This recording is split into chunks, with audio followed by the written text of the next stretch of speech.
aussi peu.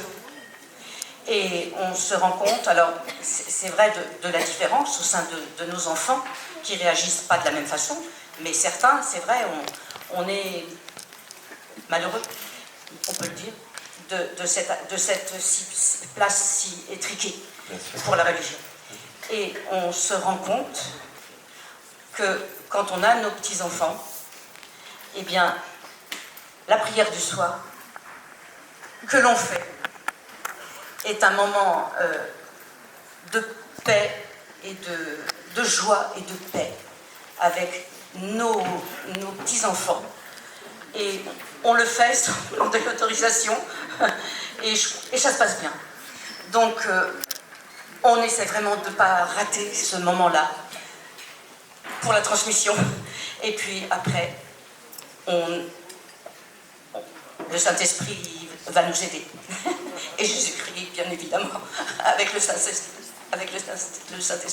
Merci, et vous avez raison de poursuivre comme ça. Je pense que c'est très utile. Il paraît, par ici devant, il y avait Philippe qui voulait. Il paraît enfin j'entendais ça autrefois, qu'on disait toujours que dans les repas de famille, il y avait 2 sujets à ne pas aborder, la politique et la religion. Je vois que vous connaissez par cœur, ça veut dire que vous faites comme ça. Ben, peut-être que c'est quelque chose qu'on doit changer, au fond. Philippe. Oui, dans les présentations qu'on a faites ce matin, on n'a pas abordé tous les sujets, mais pour aider à la vie des équipes, il y a aussi une commission qui s'est réunie pour réfléchir à l'accompagnement spirituel et à l'accompagnement spirituel par les laïcs, pour répondre à ce qu'a dit Guillaume Delisle tout à l'heure. Et vous pourrez trouver la petite brochure qui en est résultée sur la table là-bas. Et excusez-moi pour ce moment de publicité. Non, c'est bien, ça fait l'intermède avec la question suivante. Par ici, là-bas. On vous fait faire du sport, là. C'est bien, en fait. Oui, alors les propositions que l'on fait pour la formation justement de laïcs, pour l'accompagnement, je trouve très important. Mais après, quelle place donne-t-on dans les diocèses pour la reconnaissance de ces laïcs? Parce que souvent on dit, ah oui, il anime, mais c'est pas le prêtre quand même. Alors, je crois qu'on forme les gens, mais parfois, il n'y a pas toujours de reconnaissance ecclésiale qui puisse dire aux gens, mais oui, cette personne est formée, et elle peut vous accompagner, et même si ce n'est pas le curé. Parce que moi, j'ai connu ça, il n'y a plus de curé, donc le MCR va mourir. Eh ben, je me suis permis de dire, eh ben, non, il ne mourra pas, je me propose d'accompagner ce groupe. Ben voilà, c'est ça. Mais je crois qu'après, les gens viennent et disent, ah, mais il n'y a pas de prêtre. Et, vous voyez, ce que nous vivons en ce moment avec le synode, c'est on forme des laïcs, mais il n'y a pas toujours de reconnaissance par l'évêque de ces laïcs. Moi, je suis d'une génération où j'étais formé, je pense, par votre génération, hein, et on nous apprenait, quand j'étais adolescent, à être acteur. C'était ça qu'on disait, qu'il fallait être acteur de la vie de l'Église. Ben, c'est pas parce qu'on devient plus âgé, vieux, qu'on n'est plus acteur, c'est ce que vous avez dit aussi. Et donc, c'est la mise en œuvre de cela.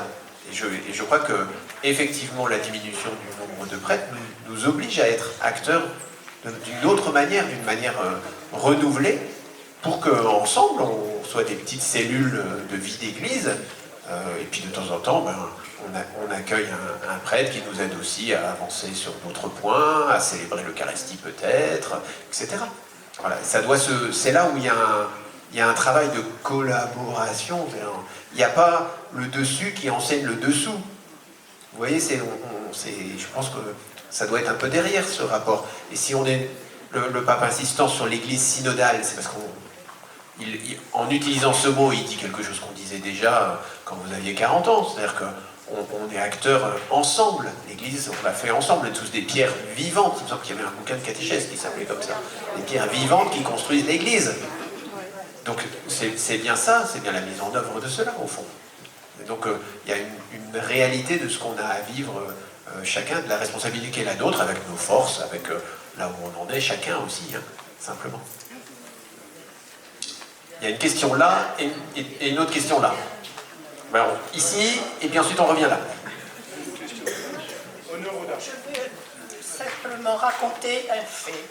C'est ma mère, la grand-mère de mes petits-enfants, de 90 ans, et nous étions en famille au bord de la mer, avec des ados, donc les petits-enfants, qui disent « Moi, je veux que tu ailles te baigner, grand-mère, que tu mettes un maillot de bain et que tu ailles te baigner.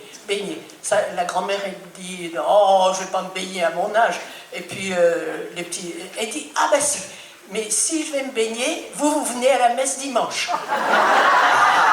Ça, c'est l'idylle.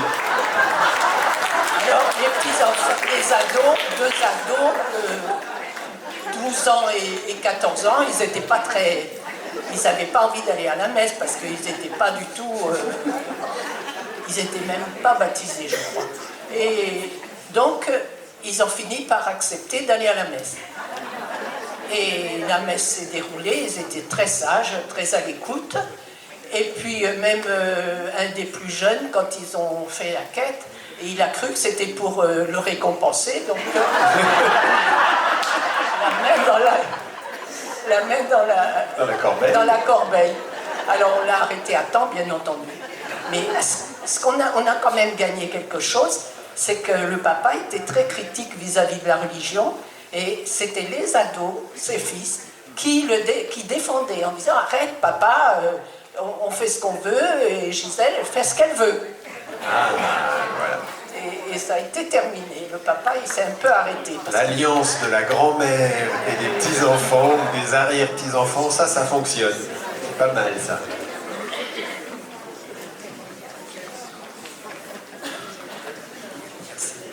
Oui, je voulais simplement aborder un sujet sur lequel le pape insiste beaucoup, et on a insisté d'ailleurs tout à l'heure, c'est l'intergénérationnel.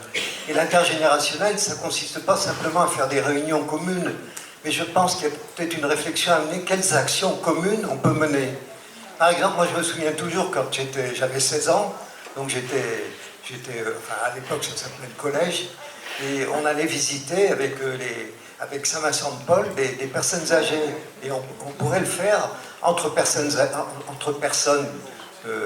plus moyennement âgés et des jeunes. Bien sûr. Je veux dire, il y a des tas de choses qu'on pourrait faire en commun, et je pense qu'il faudrait... Il suffit de se rapprocher des équipes d'aumônerie Oui, de c'est ça. jeunes dans vos paroisses, Oui, localement, et il y a des choses qui se font de fait.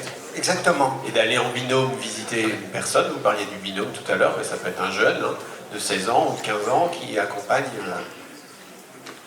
Voilà. Oui, monseigneur, on va prendre une ou deux questions, mais je pense que le temps, sinon, Le va temps est en partir. train de... Ah oui. Le temps est en train de passer. On vous écoute avec joie, mais je pense qu'on va... Alors il faut aller Je vais par venir. là-bas, parce que sinon... Et Simplement, ensuite on ira de l'autre côté. simplement un témoignage, simplement. Je suis laïc et je suis animateur, accompagnateur d'une équipe MCR depuis 12 ans. Oui. Donc ça peut très bien se faire. Bon, j'ai une formation, j'ai une licence de théologie, bon, ça